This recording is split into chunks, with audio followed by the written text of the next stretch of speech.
Welcome back.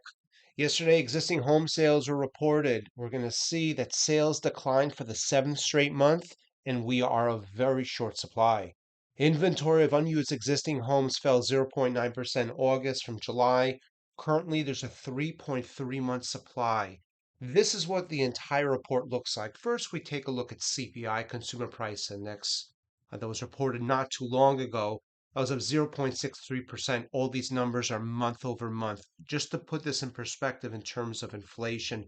So inflation is still ticking to the upside, especially considering energy prices. Single family homes, the monthly supply, that was unchanged. Single family homes housing inventory, and this is a trend we're seeing continue, where the inventory continues to fall and it's not being refurbished or replenished, I should say. Medium sales price continues to rise, up 0.5%. That's the other trend. Sales prices are going up, inventory is declining. Single family homes, the number of units that were sold also declining, down 1.37%. So putting all this together, and we're going to look at the charts individually, the inventory is falling, the sales prices are rising, but the number of units actually being sold is also declining. It's a very interesting, very unusual situation. Existing home sales monthly supply, that's unchanged. The median sales price rose 0.35%. That's month over month. The housing inventory, now this is not single family homes. This is just all existing homes. The inventory down zero point 0.9, almost 1%. Existing home sales also down 0.74%. So whether it's single family homes or the overall existing family homes, they are declining in terms of the sales, the volume of sales, the number of homes being sold is going down. The inventory is also falling. Well, how is it possible if they're selling less, but then there's even less out there while the prices continue to rise? That's the phenomenon we're working with. Here is a housing inventory in red. That's the number of units being sold. Now, we hit a low February of this year. It has risen since then, but it declined over the past month. So that's what we're looking like here. But putting this into perspective, it's still at a very, very low level because we were at, much higher, almost double from where we were not too long ago. With the purple line's existing home sales, that's the number of units. So the inventory is red. The inventory is higher than it was certainly in February. But in the grand scheme of things, the inventory is still very low. The inventory is low, and the number of units being sold is also low. The red here is a month supply in terms of months. Now, this is the overall, not existing homes, but single family homes, but the overall figure.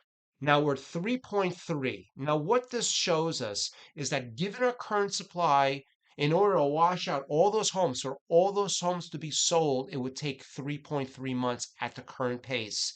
Is 3.3 a good number? Well, actually, experts usually say that 6 to 7 months is a good number. That we want to have enough inventory that we would need 6 or 7 months to get through all that inventory. We only have 3.3 months. We only have half as much inventory as we would normally need. That means that when we have a smaller than normal amount of inventory, that means prices are going to be higher. There's just, you go to the store, there's less stuff on the shelf, supply demand, both prices are higher. And that's exactly what we see here with the purple line, the median sales price in terms of dollars, around 405, $406,000. That's the median sales price that has risen from 360, while the supply in terms of months, how many months do we need? See this red line going up? That doesn't mean the supply is going up. It means that the number of months that we would need to absorb all these, to sell all these homes has gone up. Yeah, since February, 2.5. But again, we normally want to see this number at 6.7, 6 or 7, I should say. Here in red is the median sales price, the single family homes in terms of dollars. And again, that's right around 410, no, a little bit higher than that, 413,000. That's the median sales price. The purple line is the single family homes, a number of units. So as the number of units being sold goes down in the purple line, the prices are going up. What does that mean? As prices go up, well, maybe, we just can't afford these homes. Maybe it's also a question, not maybe, certainly it is also a question of interest rates too. In red, we see here single family homes. That's again the monthly supply. Now, this is single family homes this time. That's 3.2. The overall number is 3.3. Oh, very, very close. And the purple line shows single family homes, the number of units being sold. The number of units being sold is around 960, 70,000. Uh, but certainly that's higher than where we were, but historically speaking, it's a lot lower. And the fact of the matter is, we don't have enough supply out there. I don't want to say it's a good thing that not a lot of homes are being sold, but the fact of the matter is, it really is actually kind of shocking that we only have 3 months of supply, taking into consideration that sales have slowed so much. It really is amazing. Imagine if sales pick up, the supply will, completely dry up. Here we see the yellow histogram bars represent the Federal Reserve interest rates. They met just 2 days ago, and they left rates unchanged at 5.5%. The purple line is the housing units, the inventory, the number of units that are available to be sold, 1.1 million. And we can see that as interest rates rise, this really does tend to hurt, the number of units within the inventory. Now, inventories have risen since February, but again, historically speaking, because of higher interest rates, home builders just don't want to take the risk. Home builders, they're sophisticated companies. They look at the whole environment, they look at the whole macroeconomic environment, and they say, we've seen this before. We didn't want to build homes in 2008 because we had very high interest rates. You don't want to build homes in an environment of high interest rates because it could run into the situation. They could be very hard. It could be very hard to sell them. Here's Fed funds again in yellow versus the existing home sales. That's the number of units. And we can see that the number of units being sold significantly goes down as rates go up. We were at 4.5 million going back to March of this year, not just about 6 months ago.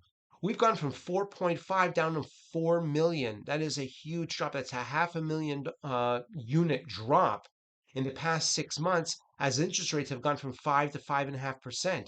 Even a little change in interest rates certainly does have a big impact to the economy. And then finally over here, we have CPI. These are the month over month changes. And we can see as CPI has changed, as the consumer price index, which is our barometer of inflation, as CPI rose, that tends to put, a real cap on the median sales price. Because after all, inflation doesn't just mean that the house price is going up. It means that oil is going up, gasoline, food, clothing, everything else is going up.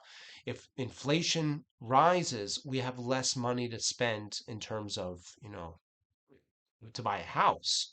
Well, we had a little bit of wane in inflation. We started to CPI start to come down a little bit. And during that period of time, the sales price rose. But what happened? The sales price dropped significantly while CPI rose during the last report. Really kind of interesting that, for those of us that want to buy a house, it seems that we almost want to see higher inflation because that's going to push the sales price down. But of course, we don't want to pay the high interest rates. So maybe it might be prudent to wait for lower rates when they eventually occur. But with that said, we're seeing the same phenomenon over and over again, month over month. Inventories are a very short supply because the home builders are sophisticated and they don't want to really stick their necks out in a high interest rate environment. Meanwhile, sales are declining and the home prices are rising. So, we have to, kind of wait for something to break here. I think that taking all this into consideration, probably the most interesting number and the one we want to watch the closest, they're all important, but the one to watch closest is the inventory.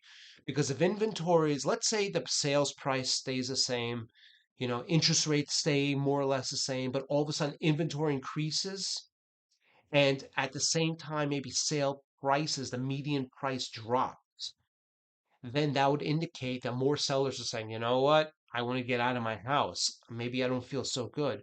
Right now, we have a lot of people locked in their homes. They don't want to sell because they don't want to buy something else at such high interest rates. But what's going to dissuade somebody? What's going to push somebody to decide, let me sell my house? That's if their perception of the economy worsens.